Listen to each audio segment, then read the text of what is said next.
Adom TV. This is your election headquarters. Kokromoti power. Yedika culture that say ene Akwatia by election no yede ehhehhe so. Eti free sabre kopem say the returning officer ebeka say asimesi anaso benten ena adi enkunim no. Your election headquarters Kokromoti power. Adom TV, Adom FM, Asempa FM, Inshra 104.5 FM Bookmaster for all our social media handles in national. Benya be alive and free ahanum. It's as ha and a sempano a woman they accuracy in search of your veterancy. Yerikomo Ebesha, so called choose Barbara. No, Baba, my the historical electoral history of Akwatia. A free mre shall say to aba ewo yemai emu. Sena Akwatia election ako edi afa. A free break baby see the last election year 2024.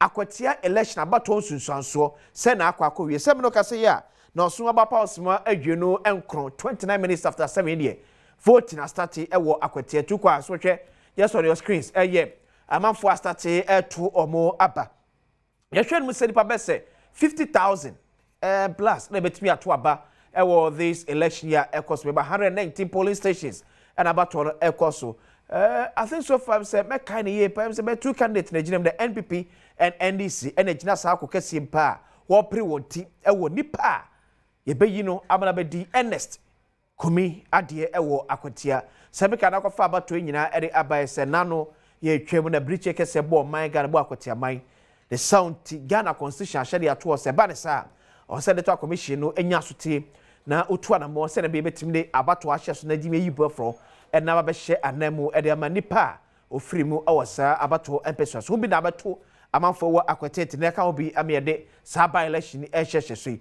so hwe Akwatia ko na kasa emu nyina ayekura kuayo and afi mining edimu akotene ye pa etine say as part of your discussion ye be hwe say over the years amanyokwa odrom yenu a since 1992 abenya akonya ewo my Ghana banya kase so no watim di empunto pa akọ Akwatia awose be kwakọ di honom so enkobo na ase na betimi ahwe sani abato betimi akọ edefa already say global info analytics for the carbon temperature so be say 53% vote ni be call the ama NDC one candidate na wo gina mu ewo this by election emudiaka e call the ama NPP amyuku enipa no sare be ko akoya na the last election year ye 2024 edienom NPP candidate ye NSC Akumi LED with about 2,000 vote difference. This time no utie info analytics for Ekana. There's going to be a bit swing about 42% of woman for to aba edema NPP MP NSC Akumi in 2024 elections no. They say they are voting for the NDC candidate. About 42% of those votes NSC Akumi which is more than the 2,000 votes no nya or the ED could be in 2024 no. Global Info Analytics say almost more to ba ediama the NDC candidate no. Eje ko hwe se ne honum so no esimi eche ko aman so na ye ne aman bo fo so akotwe ko no timi atwefo ne akire se na Akwatia na kasa etie election ya sha se se hwe nim se nipa dodo betimi aba abeto abadodo pa as compared to the previous by elections ayenya unso ma we na kasa mu de eba by elections amanfo hwe da ento aba eti most of a voter turnout do a aba from nyina no virtually by election see ato aba awie na bibinti yes ebo akira kwato aba no ebiem no ya na nipa do apie kwato aba no ebetimi aba from but this time the same global info analytics catch the same voter turnout for Akwatia by election no ebe kosoro ache most of by elections ayenya ewo man ewemu yes so kasa say tese from any amanfo Akwatia so akodi enkomo ebi so ache se ampa o ene obepan se ene abato eba so no wodo ho ebehemu ejebe kwa kwhwe ne nyina se ampa sem amanfo ne so mo eka no so wodo wose ebetimi aye oyo anam se ne enka ne abato kese eduro no ye kwa abato so a efira o mache besa no me sa be kwa na amanfo ede buo enkonya tables ena esa line no sa na esi ya na se ensi sa empo ya we a voting astati amanfo delay mu gidigidi ye kwa kwato aba ewo Akwatia anam echebe ko so ya manbofo kwesi azo owo Maxwell Kureko Chief Jerry Forson eso award mu a yero nyina be kwakodi ekbo etuhwe the police centers ne dia your election headquarters Kokromoti power ye be bie no a ye new reporter be bie no a ye ne reporter be better from biano ye be bro live one so follow us live on Facebook Adom TV and Adom TV Extra oko Adom TV and I say Adom TV Extra ubenya timi ahwe ehonum ja comment share obi anso etimi nya bi enhwe na ma comment no so no eho etimi enti yepa efa emayem sanso na share mobile phone so enya bi enhwe tuba na be hunu streaming na wa share also on YouTube so Adom TV YouTube Adom TV and so unya isa na wa click button no na wasimi subscribe na wa share link no enso amobi etimi ahwebi ya be kwa maso na ye ne amanebofo akwakodi enkobo na ya remember one our say good morning. Good morning, sir. Maxwell Kudako amaneboni wo epoye mantem yanko Maxwell ifa na ojina no pai was there mo achim wenchi Mefi the background police station. Police station or the background. Ama say me the next police station right when Chikroni mo so na we do main information center no. Akona ko yesha tie no wo achimwanchi the background no we do ho na afi na electoral commission party agents no ehhehye niema make to ra titles global no polling agent edema NPP ewo achimwanchi the background so sanso na mkoshia NDC national organizer Mr. Joseph Yamin and our deputy director in charge of operations so presidency Ra Mustafa Gandhi no muna oha almost more monitoring no didn't come kakra hwem na wanchi the background so there a ball emra ye sha abato ase 705 no na enipa akope na atweneti a oba beto aba etilo eho no ohwemu a nipa na ye pose no na ma ba beto aba na chese nipa akope na wo mu a ebeka se afene bi anipa fifi aba se a police station ya me we AMB me benkum ni faso no wo se enipa enheda NQ mu me ju hana na ifaso de no police station A no eho no nipa bi enum na wo se o mu na ma to ewie me benkum so no ti se nipa mi enu pe na exact mu a to aba ekroma fo no edikan aka se posifo do na ewo kronim no ebi fo se ebi so fo se ebo eti no am se party pay for no so na ma omo shaman for Christ say omo pimbra na omo mra ememeto aba ti a me no ka say baby a mejina no barricades ai ewo ha edoso na de ti ni baby a police station wa enye main road no osifo ema ho kwan ema okita moto a ubetime dia ba police station so eti do me hu the background so say me hu sa osifo no assign mranche bibra na omo kita motor bicycle a omo de eba polling center ho uni accreditation ana so uni jumedie bi so wo polling center ho a nya de aposifo eba ma kwan amawura polling center ho nti we ni bambo hyehyɛ ya wura polling center ho no be hu sɛ ekoso ewo ho na afin so kra no patrol for enso na kwati si a me no ka sei baby a mejina no mehia NDC former regional chairman ora Tewi Aboati ono so ye monitor ye mbuta no etetie mu aprobo a wakoi haidie ye hye dan ho nipa omujina la mu eto aba officer voter turnout no eva form eba so e tu elisi abeka se voter turnout lo ana we dey about to chiate Adom TV Adom Yo, chair for you, my money. So when you by election because of the presidential income, yeah, I cannot know in Massa. But I am 731 man for Bana farm area to go or see me a former bar, go or see me for TV and copying by 5 o'clock. Say, we say a man for bar, the man for Tachiba, and the security is very tight. It's a baby see that's all. Ama before we begin, they try to encourage them the problem behind it. Topama, Ibiama, which you have continued to very successful.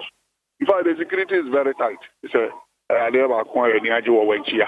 But some Libiano, but to about Habiano, Yana tension, high the security no wa ha na boa ti ama dwumadi no ebe successful then coping by 5 o'clock and we say 10 out and be okay yes here no and this is for member sign peace part no 24 na ma say at the same motimi assign e dia receive na ye ka tie abacha Ghana fo nyina ye bo asomdwe ho de rule ye be so say Akwatia ebe exceptional case in by-elections. Oh, not necessary to be signed a peace power, no, whatever, say all the best, and I sign. The only one say, bet me, I'm asking you that we will not conform. Because they bet me that I got to paper, so I'm here in us and sign. And so then you'll be a bit, will be some pay. In the idea, woman say, I sign you. If you ever talk about the baby and Akwatia, that was some dream. When she, and I'll pay, and this is 24 years out of 1 hour. I hire baby when you were born. Oh, when she a baby, I two about one and say attention, intimidation, especially in the NDC. I bet number 1, 3 weeks to 1 month. I know on a cover, with you on in some money. When was there, yeah, baby? I say, only the fear and panic, actually, so we end this year. But near to one, I say, because now the MPP parliamentary candidate or MP, no fear, NS committee. The night you want to say, fear into, be a ball. Nipa hoban but na too much but you see I'm no kasara here a man ti ase ya adwuma say obi a freedom so obeto amaba freedom of speech freedom of work freedom of whatever obi a eco free akoto number intimidation bi any babia especially their background o share the all MPP guru su nyina ho no wo me no kase me kase all on BBA nyina na ho no ye oni nyina ho their background Yenuya Ujina or Medina, MPP, Edimu, Robert, who's on and fear on or Okoba be the same, Presby JHS, a whole not tension or maybe about 2 about Okoba be to say, Ellie, war can no so no problem. But Yabama Yahun say, BBA Kobia, and ye be Union police for Bambo for Bebe, Amasum Biaba, Emma, Obiara, fair and panic mobium. Bet my movie answer to number by 5 o'clock. You be declare results in NDC arena. Well, I'll tell you about a former NDC Eastern Chairman. And then you are observer on also a bond to our head, Yakosona, you be penis for her. Yen didn't come away. But he said, I may know, say, my home pussy for Mutu, bear me and son about the trip into not really no pussy for apart from say, Uko police station. Omo dodo no ewa ha omo boban no kroni mu nso no patrol enam so a omo hwe anim se obia embembe di sebsebe etutra se wana se nya fransem so far the obetimi aka se so good baby a ya bo afra ko bia no asumbi ebu a ewa ha no se a obia nam a oye na dia obi encheche obia fa ho di so baby a yakọ ene bebe edu ho foni ana metwa e dia che tiefo nya hwefo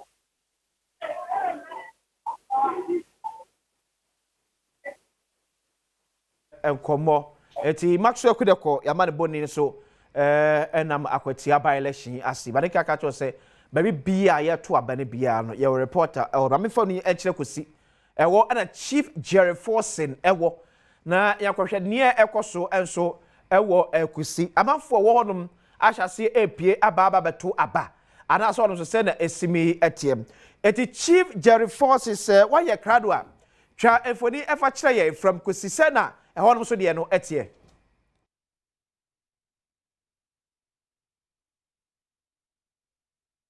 kwasi mamema ahwefo nyina akwa aba se ne nyina anim no ne na abato by election Akwatia by election no ahya me no ka sei me wo achim kusi funeral grounds polling station a ewa ha aha ane ehwe anim sa nipa be ye 426 ebeto aba anapa no nso boy ye pepepepepe na abato no ehya ase ye ka sei de nipa no mgusu ya omoba ankakra anapa ne de na santene no ewa kakra but womo di kamba ne tuwie ye no hanom adwo kakra ehwe anim so manfo dodo no a na ebeba bible mu nsem so de se me ka se wa wohwe ni na wohwe approach for se me ha mani nka be between 15 to 20 na polling station ha nko a wonom ewa wokɔ other polling stations a yakɔ nyina no a polisifoɔ no ɛwɔ ha mpanimfoɔ wɔ ha wɔn a wɔato aba no awie ebi wɔ ha no ma mene ɔno ɛbɛtwetwe nkɔmɔ na afei yɛahwɛ sɛ nea na process no ɛteɛ ɔpɛni Adom TV so ne yɛmo akye mejo so mene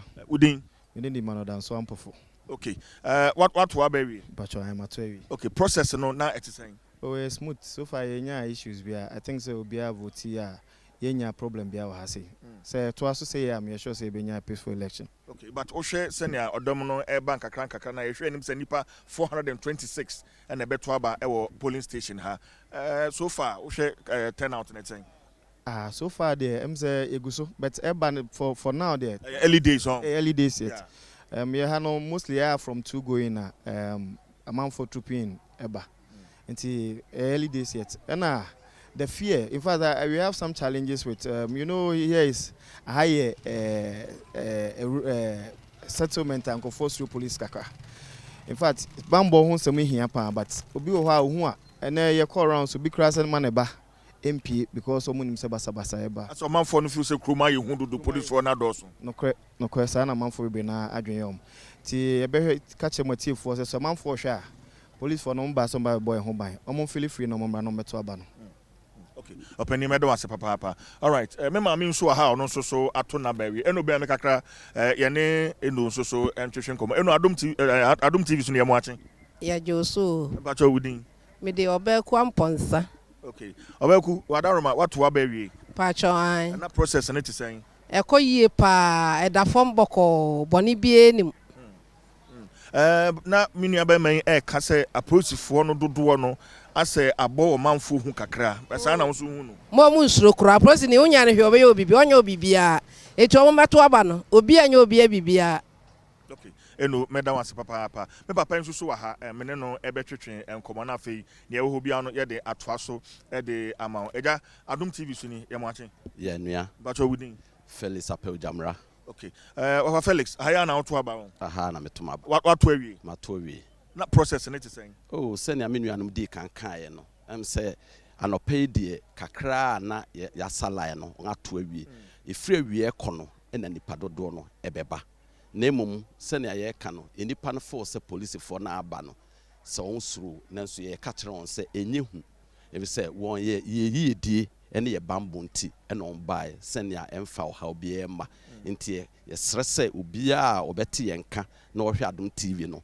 ompimra no meto aba no na police for no ye die ne ye bambonti ena on bai onye ye hwe na me nso so madwene ye me se bia wona obekire mamma me dodo no a bia wo mo kwafuom eno nti na sene na wo che firi be no mienu ho no ekọ no ena won ba beto aba no enye sanity ene kusi krom ha benada yen kwafuom okay ye kodwa onko edwa wo kede ente dodo na be kodwa no ngaba omba beto ngaba obi ohon so a na otenase a senia Ghanafo suban city no na last minute ansa na waba abeto na ba enti ni nyina ye bompa ye se nipa no benya kuma papa na odi pie aba beto aba eye oman adwuma na ye eye oman adwuma na ye enti ese obi ade kuma papa na oba na obeto aba kire na adwene na ye de oman ko nanim. All right. Well, Felix medo wase papa enti kwasi se me de enkomo nyina ba na we dia so far meka se bibia e de na kwan so e wa hanoma ye free kusi funeral grounds polling station ha na afi yende ede ani a kire ba bi foforo aha election headquarters kokromoti power yaba ne de na yaba ne ekoso e wa Akwatia ba election mu nyina no ye de ho amane ye de bebrel so the other free ye kusi ebre ye eno no CJ beras ye besa ba honum ebiem so on your screen ye baby a yeto aba ewo kusi wo Akwatia by election ya ekoso ebo Akwasia Ajmaratna so editor for Adom special desk sanso ena Dr. Tutu Boahe enso ye political marketer Ochira the University of Education Winneba on so our minister for kwa kwatwi ekwadochi kwa kuchum so bekensa no so take you through Akwatia constituency no sena ehonum esimi etiem Akwatia honum omoto aba ehemfa neta ekọ ede efa se omoto aba ya na manfo no efa ne say what has been some of the basis amanfo wa Akwatia ejina so ede to aba this time no dia na ehwe mi so betime agina so e dey ato ba because oya campaign style cost ni na ba kwa for sympathy ba so kwa say ye ne aban wo power ye betime ma development because ya ma cha no pay ye nua boko de yankopon do kwasi ajiba oh too much enka abasi Akwatia. Yes. Very interesting. Okay. And now about to no, 50-50. 50-50. Yeah. A bit my baby. I say. Okay. Oma to aba emprenkono from 92 to 2024. NDC edin kunim emu enum. And the MPP edin kunim emu enine. Good. The NDC ahead of NPP. If you say 1992 MPP for boycott anko. Okay. And this all year no free media ka 99. Okay. And a margin no so na biribia no the obedi nkunimu no enya no emru 2000 I just say am say okay 2016 and I order 5023 votes edi nkunimu apart from that was 2020 yes 2020 yeah. Yes am say apart from am say no if 96 if 2000 ebe nyina no difference no enshada nso okay entinu abanom culture and a by elections so no ana ten na ahokeka no wo fom okay on say when voters ni TJ ni voters ni bi kasa on say wo ko dwa wo kede ni ade ebiri so etubata obi wo nkra ha obi wo kumase o takura de kuro kesi obi kura kwa manone enti ko ban sa motivation say so be fit baby o we chichira faka ba beto aba no akọ unlike main election yeah. Presidential and parliamentary. But this one, typical of a by-election. I'm expecting the highest will be 55%. That is what I'm saying. When I share candidate, Ubia Emada. Okay. Assume do Mada. And baby, or no so Mada. And Ekoban sa, or my one okay. So is it going to be said now? The party na omo ejina omo frank aso. Yes. That is where their strength no ebe free diaba. In terms of their vote. Yes, because Osha NDC candidate no or advantage kakra. Incumbency. Okay. But I don't say no automatic win. Okay. If you say the party wa bem yeah. Ne papa ne ti akonya so enti no betumi de no kura gina so e campaign abato ne etu nyina so impuntunyum enti ne etu aba na say impuntunyum enti ne etu aba de a ene ania oyene ba de ne papa ti ase okay campaign na NDC for ye wo no enti say motoma me a ene de esedu gena mosquito mu nyina koguo o ma ye o mu campaign however ene won so no wo hwe voter population a e mining community yeah ene ni padodo indigenous na kasa omo ye achemfo na omo ti Akwatia no omo Akwatia no omo no so ensin awo na aba ho no okay ja omo de do so chain kromafo na kasa because of mining no okay enti no bohu say 119 polling stations 21 electoral areas no na mo ko to aba no baby mine NDC tedin kunim e wo baby mining areas no e bi say ho no e settlers okay ene eti ho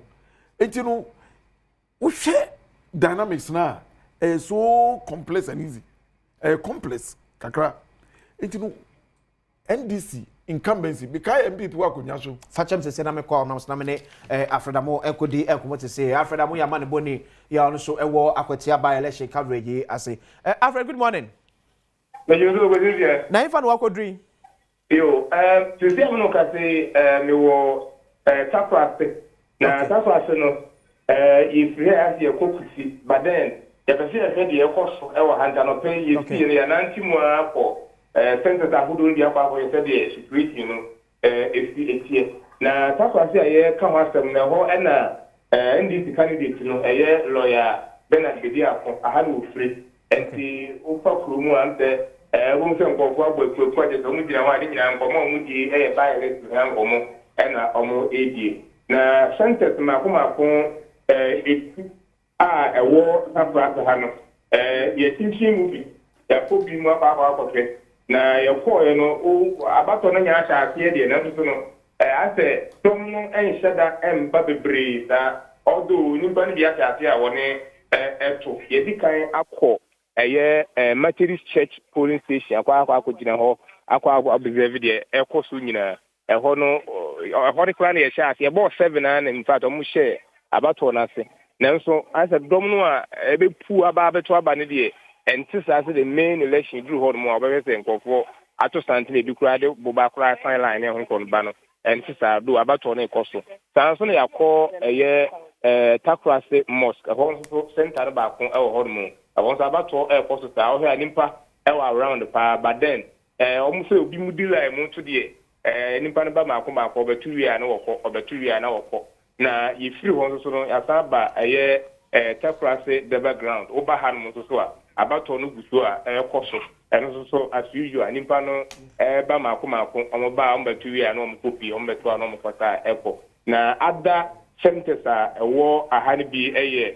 to the medical kan Takrase SD Takrase SHS ehokwa na MP no to na ba do nyamai na Methodist primary so be abato no bi koso ho Methodist church ho ye di kan akọ abato no koso sanso na Takrase youth council so abato no bi koso sanso na Takrase primary Takrase Roman na Abu School Preparatory School Takrase Mosque na Takrase the background that you have to say here abato no koso na zia unantimu a unsa bamba IGP ka se obegbo ma abato no aya asomdwe na no pay mi aya hodo aya ko nyina de unsa free even baby a ene Akwatia constituency bo hye be nyina no put for okwan mu fita na dwuno aya ba ni nyina ba be duru harmo na oba centers no so a men kan ya kura be police or the station ba ku bia aye ye kura mi kan apose for you have 15 18 to say 20 and about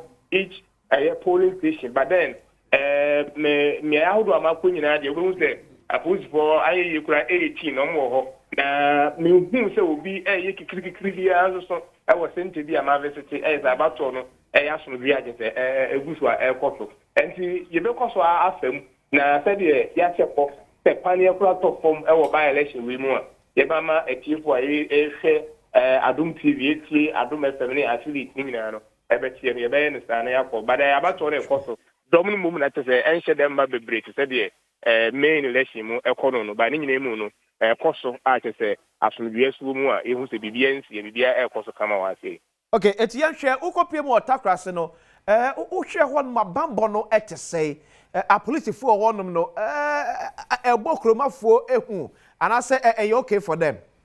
Yo, Takrase ha say ni de no kurani wo mo aye no ma di nkomo de obi anka fe ebia pambofo no dos nti no ma meto aba ona obi anka sa but before aye bedu Takrase ha no ye ko wenchi ho na MP a na oteso ase wenya ne nyame frenti ama ba election ekoso no eho na ofri na yeduru ho no muma ya ne birimu kase na man nke ase police fo okuru no dos ba mbofo no dos ntama ase ebo mu hu kakra ba ro kwara wan kase o meto o so ba beto ba ase ba mbofo okuru mbebre no ama ase ebo hu kakra de but then we be wura Takrase ha ne stations ahodo ama visit nyina no hu se obi kase bia ba mbofo no dos ntino womu emma metwa but then obi a wa hotoso se bangmafo na wa hane mum boban se de bone bi ensi abato no ebetumi aya asomdwe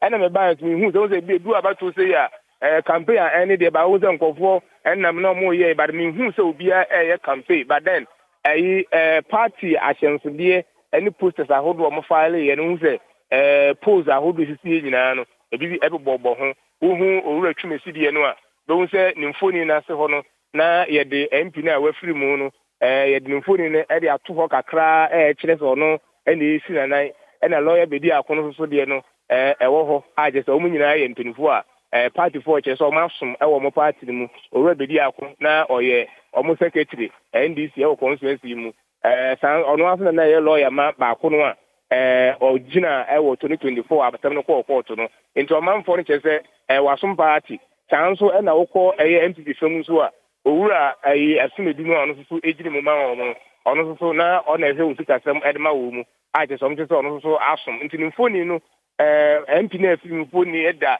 ne process e wo ho around thing na so de be ya nimpa hu ne nimu obeka so ono na o si MP no a ofiri mu no na so de be ya bato ne bia betumi akwa ama no but me beburu akuru mu de me hu se party bi anasa party be bi gine be bia wakwa na obi eje se all course bia akwa akotuma we anasa kotuma we in fact omo ame no omo aye interview no kura no bi no omo ka se ubusa se de na obehwe so ato aba o se mpuntuo na mpuntuo no saa nimpa mienu no omo no akasa no hu ba bia obi agina ewo da mpuntuo a ohwe so ato aba no so omo so omo ne edi nkomo omo abanana omo abodwa ahodo omo makotie bi omo ka enti nimpa mienu do omo tuntani ani omo ekoto aba ne de omo ni omo koto ama no enti so obi ba gaza koto ama omo aso fa no makasa de obi anka so koto ama otumisi ana so benke but also mba koto aba omo koto nso a omo ni de omo meto de ama no essence mpuntu a omo penti enti no yegusua na ntim yegusua na ntim bibia to komo a yebema maswachi afra mi jamu akoba ahwefo ehwe a on your screen eye kusi abato mpesua so hwonum na se pinche mentim wase bi na asayi ne tini so hwe o TV ne so a ne ekoso ne kusi se ne ekoso hwonum no asa mentim wase kakre bi otum se amanfo toto yensa pete ti ehwe wiem sa ali say normal for Akwatia so Alfred mi je amu akono one will say between MPP and NDC emu penfo bi na mafie mu try to convince a man for some mrabeto abana. Well, for now, no. Unze a reporter before I ever say na party akasemi you know me today this na MPP nyina no. Yeah. One mpenfo e won cry aba conference mu a wo mo eye mo adwuma. Sure. Minua Maxwell baby ono call I think wenya mpenfo no bi aba ho no wo mo aye interview kra na ba so far or the center class high one day. Minyehu national executives are not NPP party penny bia and NDC party penny bia. However, no omo efi constituency ha ene de am so ma cho mo a omo ni nemu ene ebi omo hwe abato no so but me ba me hu se bi omo abochemku e wo ba bi omo e convince omo se bi akwa akotuma party we na akotuma we ende me hu bi e wo haba me ya wo se mpinfo no constituency mo mo ye adwuma me nyanya bi enye encounter ne nkasa ide but for now bibia e koso a me nya hu se ebi a party penny bi group nkofo bi a or convince omo so mo nkotuma otunuti ara so obenten. Okay, better say afrabo ya bani boni ya also to abani boy e free ye Akwatia takrase abato empesua ye to aba e also ebi no Akwatia quick one. Okay. Statistics mum say 5-4 in favor of MPP 5-4 NDC 4. Okay. Yes. The MPP win it 5 times. 5 times. And NDC win it 4 times. Even with 1992. Yes. Okay. From 92 to 2024. Yes. Dr. Tutuboy, Dr. Mwache. Azi. Is it oyi mean your back board is so kwa chuma. Yes, here when you na kwesifo. How chuma kwa dia. Boko kwesi. Okay. Dr. Baba hold na chum fire fam. Na ya resa ne Akwatia. E hold abato no. Se the simi etiem. Efi 92 ebesi 2024 the last general elections ewo my Ghana se na ho abakosem etie kwagu yo kwase mi da se and sani ya obi anim no NPP NDC ene gina mu pa nti e behwe but ye be call board no se ne ehun se 3 political parties ene e kwa abato no ene okay NPP number 1 on the ballot, NDC number 2 on the ballot, LPG number 3 Kofi Akpalu so candidate LPG Liberal Party of Ghana LPG candidate wow ewa hanum ti director we me yakọ okay na yakọ data be ya hwesa ne se Kofi Akpalu candidate wo yes inti say me kan NPP NDC LPG the okay. Candidate na eba no NPP Solomon Asmedu or 40 years okay NDC Bernard Bedia Akubeidu or 40 years and LPG Patrick Owusu or also 34 years. And I know the nyina ha kakra bi director. Ono no ye na kwachi nyina LPG there. Yeah. Also ono 34 years. Babunu pa but ono no o hwa o DJ. O DJ. Yes. Like obi obonyo wo FM so na say yes. Oh yeah, crazy DJ. like omo body wo eyase aha nti no oye program bi a no afre no no abebo okay onye obi owo to say radio station TV station or bonyo no de onenam eyase party na de ade no obo good yeah nti the no but ono nso free achimbu adua NPP candidate no achimbu adua NDC achim takrase ene achim kusi we so free achimbu adua no call Buedia Prime Presby no call primary school no call New Abrim Senior High School fetch me so all the 3 candidates no be no free wenchi there be obi am free wenchi okay it's no free Buedia or call Presby Buedia primary school owie no call New Abrim Senior High okay no one to asu biu and a jaw de bobo no nwom wo e kra na so ha ti e be koye nim ne ehu yeko say 3 candidates na ekọ there by ebegina 2 candidates so eye Solomon Kwame Asumadu na Bernard Bedia Kobedu lawyer eho ene ebegina ankasa yenko enim na yenko enim yeah yes into the yenko enim ne ehu 2 main contenders no okay obia ahoden te say adwuma ben no waye oye na adwuma sen ofri kro ben so ni nyina so next slide no be me hu okay be obi free into NPP candidate no Solomon Kwame Asumadu ono 40 years and ya aka no ofri achimbu adua oye minor and waye adwuma so wo PMMC na ye friend gold board okay e ho waye adwuma e wo honom ti oko school e wo achim honom a on the man from local school GCD no call ye Odan secondary school we no call All Nations University e wo Kofodua afi party jumedi ben wedi no polling station secretary e wa Chimbu Adua be 3 times be 12 years no polling station secretary no be constituency treasurer that's the whole of Akwatia CC or constituency treasurer okay ye NDC ni na ono so 40 years 10 year kan no ono free achim takrase okay and e be also no achim kusi e ho no co school okay eda or private legal practitioner send you nim no lawyer ni a wogina abato mu be and send American or no co school ni bi e wa achim kusi OPRI e no achim kusi later yeah the figures ne ba obehu say ho NPP ne win and NDC ne win okwa Accra Academy no sign call University of Ghana we Ghana Law School so koye adwumadi ni bi wo ho na fe masters no e wo Gimpa no guso ye wo ho party nso dwumadi a ye currently or party constituency secretary edema NDC nti aha na na figures ni na agina sani ya Canada no polling station 119 polling station and a votes wo ho 52,328 and any votes are omumie no ebepre ho eda electoral areas no 21 electoral areas 21 electoral areas and a constituency a honum and no number pre 52,000 so 52,000 and the call for 2024 and one okay the omo current voter figures in okay 52,000 okay ti ebe ko ni ehun okay yeah got the next one now. Okay. Yes, into electoral areas. And electoral areas and basically kura hodwa ewo Akwatia. Into achim wenchi electoral area. Achim Swabe, achim Takrase, achim Kusi, Anriaso, Esuboni amam from Walker, Awusia, Domiabra, Kwame Kuma, enu ye main Akwatia, enu Yawaso, enu ye main Akwatia, Saddam so ye main Akwatia.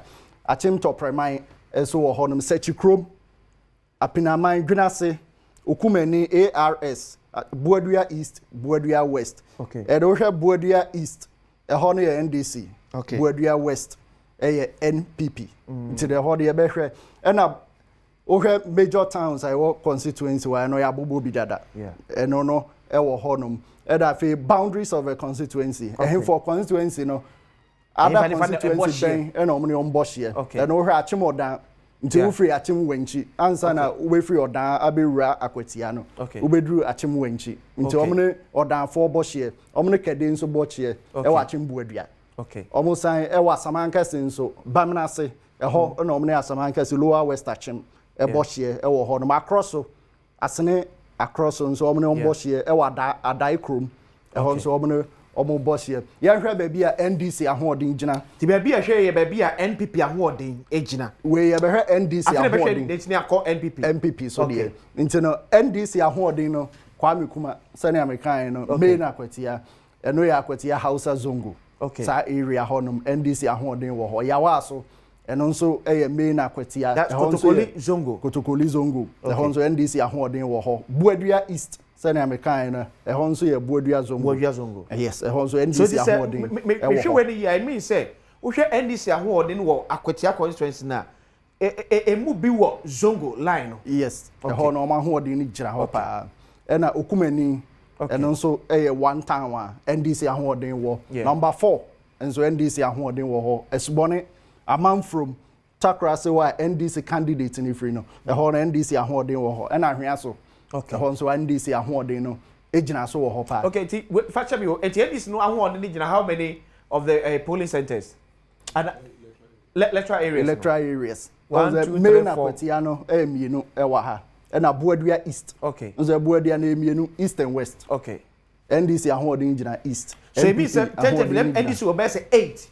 Be 8. Out of the 21 enye electoral areas be 8. Okay. There be 6. Be 6. Be bia mo ahoden gina pa. Be bi o mu wini bad margin no ya na nketen. Okay. Okay. Nti be bia ahoden gina pa. Eno ni. Oh okay. Okay. Yes. Okay.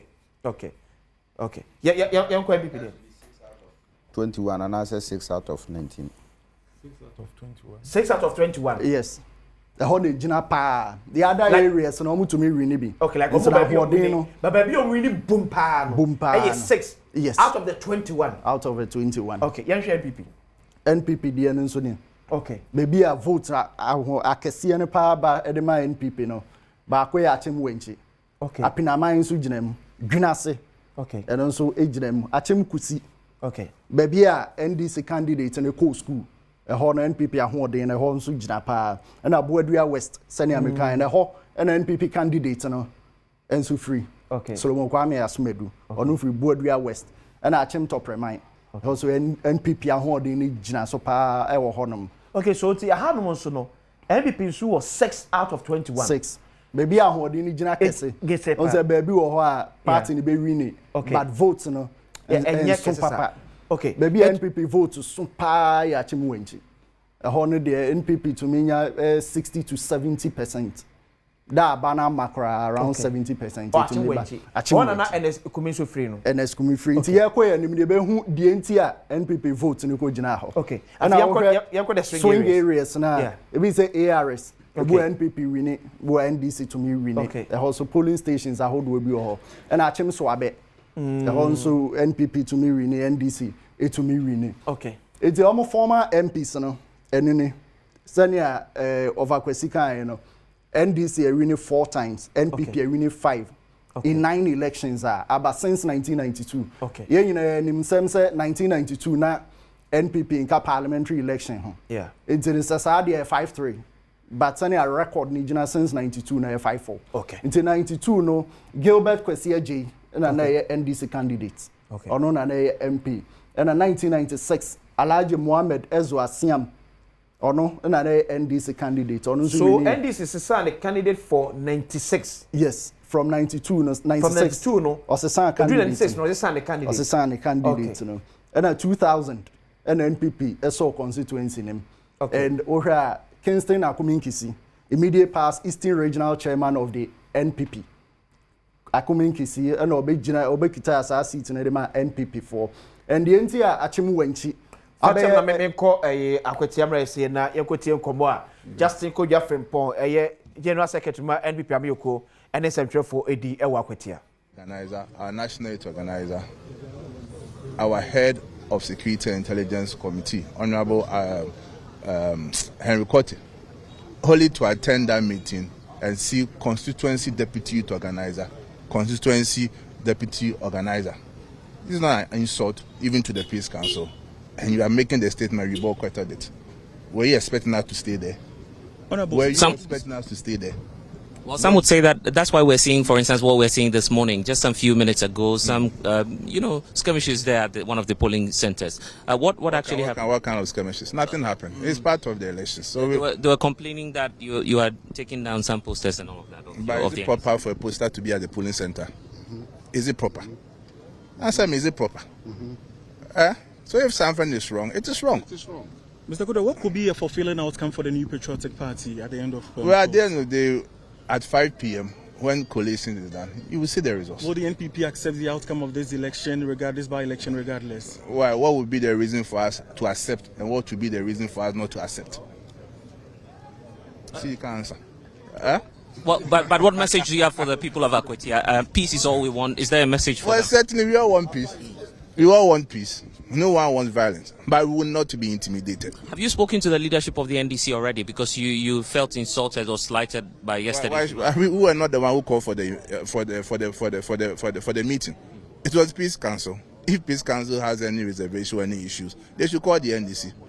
If it was our meeting, then the question you're asking would have come in.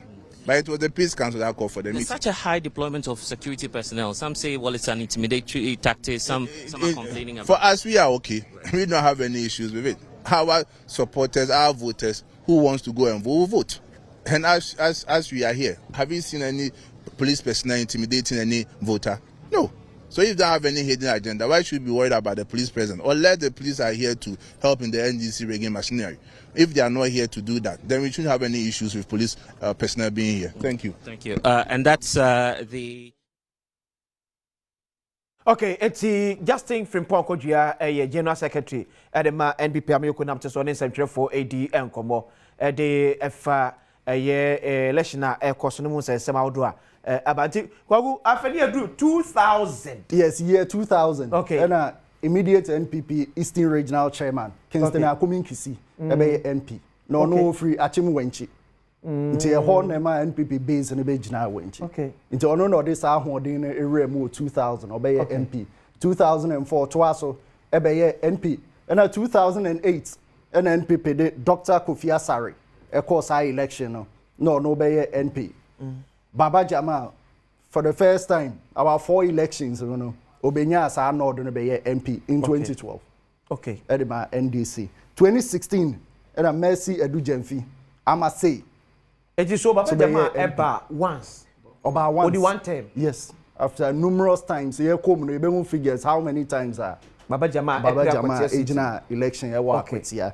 It's I must say so by 2016. But we need 2020. NDC Samba Henry Buachi Adom Okoyo and a friend no. And 2024 NS Kumi ebe rename the NPP. It's a board issue and I just say NDC winning 4 election, NPP 5 election. So it means from 92 to 2024, it's only 2000 and 2004 now NPP repeated candidate. Sir. 2000 and 2004. NDC so throughout and repeated candidate. Baba Jamal. About 2000. I make us like candidate to call for the general election. And I make us NDC mono and NPP as now okay. NDC. Yeah, NDC Baba Jamal call repeatedly. Call 3 elections. Okay, no lose here. Yes, Olusu in 2012 na nyame na Adomo. Okay. Okay. To me win say election. Okay. Ti ye koye nim ne behu figures no. Sure. Ti yan chance in free 2024. Okay. O say NS Kumi 2024. Yeah. Onya 52% of the votes. Okay. At NDC, Okoye onya 47.17 of the votes. 2020, NPP Elusu NS Kumi onya 48.5%. And at NDC Henry Buachi Adom winning that seat with 51.5%. 2016, Amase onya 57.2%. OBT Baba Jamal 42.5%. 2012, and Baba Jamal ebe MP ewa Akwatia OBT Dr. Kofi Asare Baba Jamal 50.71, Dr. Kofi Asare 49.29%. 2008, Dr. Kofi Asare SOBT Baba Jamal 52.6%, Baba Jamal 47.3%. The 2004, Kingston Akumin Kisi Ebio when you 52.2%. NDC candidate Baba Jamal 47.1%. 2000, Kingston Akumin Kisi 48.9%. And an NDC candidate, and so 42.8%. 1996, Mohamed Eziam, Orunya 52.9%. NPP candidate 30.6%. The 2024 figures in the year court no. Okay. And in figures are court no. In the NST Akumi, enya 19,269 votes, and they are 47.17%. That's 19,269. Yes. Okay. And an NDC candidate No, yeah, incumbent MP. Okay. Or no lose here. We have 17,206. So a difference about 2,063 votes. Yes. And then there's committee PT NDC for 2024. Pepe. Okay. And okay. 2020, the same candidates, you know. I don't know NDC in the winning year. Also, you have 19,899. Okay. I know they are 51.50%. And the NPP, NST Alkumi 2020, Olusu Yonya 48.50%.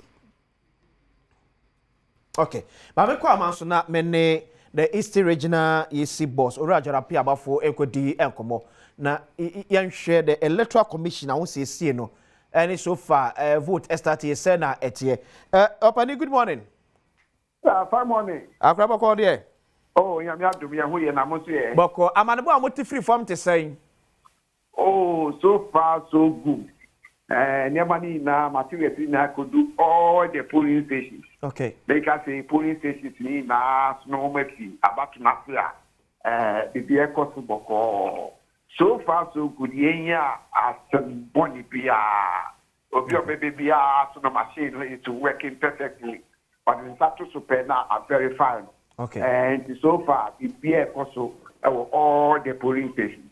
Was there a late start in any of the polling centers? No. About by 6 a.m. The materials no 70 BR Canada.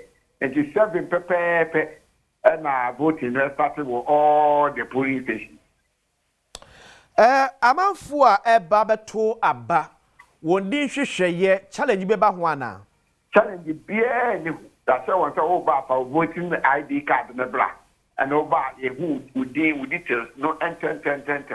So who card now you now name baby out true now also as okay with when you come you just mention your name you better show with who now a verification in the biometric and in Yama you don't status matter the machine will say verified voter verified and as I say I'm out kind of and certain of names and details when get difficult machine is so way to map.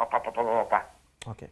Are there any special Shabia commission to ensure say this election becomes becomes free and fair?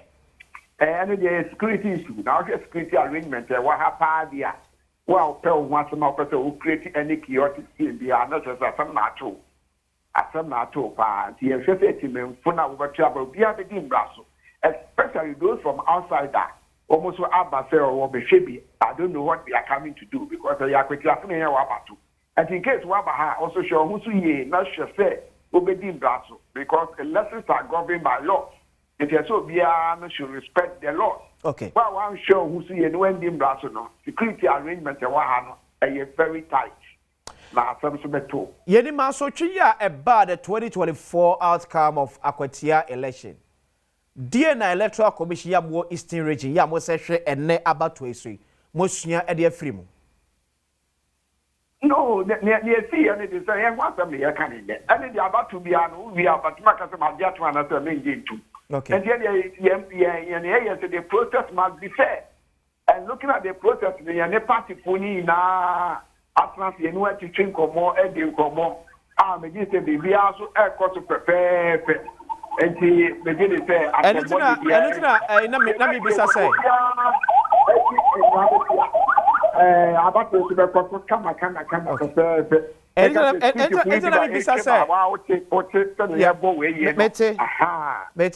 me bisa say Munim near AC 2024. Yeah, confirm some so can buy 2024 once and a quarter and the once they coming there. Okay. Why? The travel. It's yenya reshe we say bibia be koso boko 2024 assembly obi no so ngin tum about that you be able to open now di tum. And in the round so court. In the once they coming there. And the process must be fair and that is exactly what we are doing here. Okay. Mera si piano pay. Yo, Mr. As if any powder about to commission no ewo Eastern region which is an one. Remember Goku Adriana I was similar. As you go 2020 election 2020. TN 2016 there no. 2016 okay. They are so echo they say okay. But me 2016 there na 2016 na ama say any Baba Jamal. Na Baba Jamal incumbent. About 5,000 votes difference. Yes, very huge figures. But me share the history of the election for the another Fourth Republic here. Biaya Ghana nya electoral shock here pa 2016 and 2024. I don't know, it looks as if say no NPP vote for 2016 I'ma say ekosoro pa. 2024 kwa na shock kra ba na emo bia the strategy no. You can see say na NPP e float kakra. But maybe as this be din kunu bia enye too wide. Yes, it means say you call the demographics of Akwatia for no. Okay. And no slide so you be hu the entia na metre hu the entia. Nti yenko 2012 and 2012 and so. Okay. 2012 na still Baba Jamal. No nya mu nkunim edi ye no. Ensa ne awokan na Baba Jamal figures no sha. Yeah. It's an NPP Dr. Kofi Asare 19,737. Okay. 49.29 and Baba Jamal 50.71. 20,308. Okay. You 2008. And also Baba Jamal na Baba Jamal no onim terrain pa. Also Dr. Kofi Asare ni wini ye. Onunya 17,900 and Baba Jamal enya 15,860. Okay. And to so moment here say so Baba was repeated in 2012. In 2012. With the same Kofi Asare. The same Kofi Asare. From 2008. And also back 2012. Sir, so Kofi Asare winning 2008. Na Baba Jamal BT no in 2012. And I had Kofi Asare you come back. And Kofi Asare okay. So Kofi Asare winning. And Kofi Asare winning. Yes. So actually Baba Jamal BT Kofi Asare na a little about 1,000 credit ebedru. Ebi na 2,000. Enru 1,000. Okay. 600. Okay. My 2008 yen. 2008 yen. Now Oshanye Kofi BT Baba na more than 1,000 votes. 2,000. About 2,000 votes. 2,000 and 40. Okay.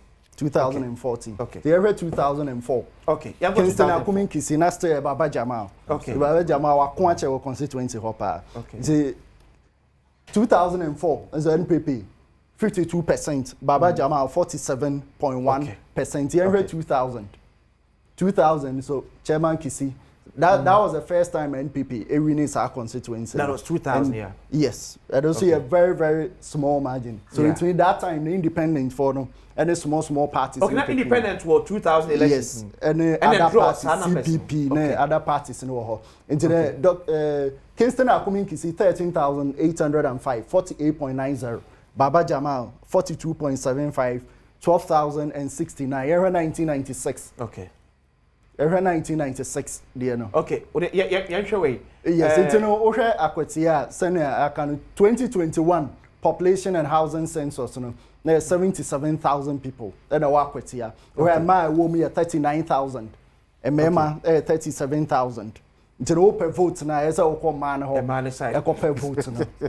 Tiyanko as well try to say my number.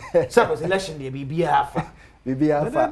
Aha. It's election dey be afa. What you say? Oh, me 39,000. What? Matthias. Yes, it's Osha Mebunu no and a dorsum. It's where baby a vote in the Okay. From a Mebunu na ekosim penny. Like 15 to 64 years. Yes, 15 to 64. A dorsum pa. Okay. It's a yako. Yes, it's a Osha Akwatia CC and the Omo Krum and Dorso chain. Omo Moon Creachi.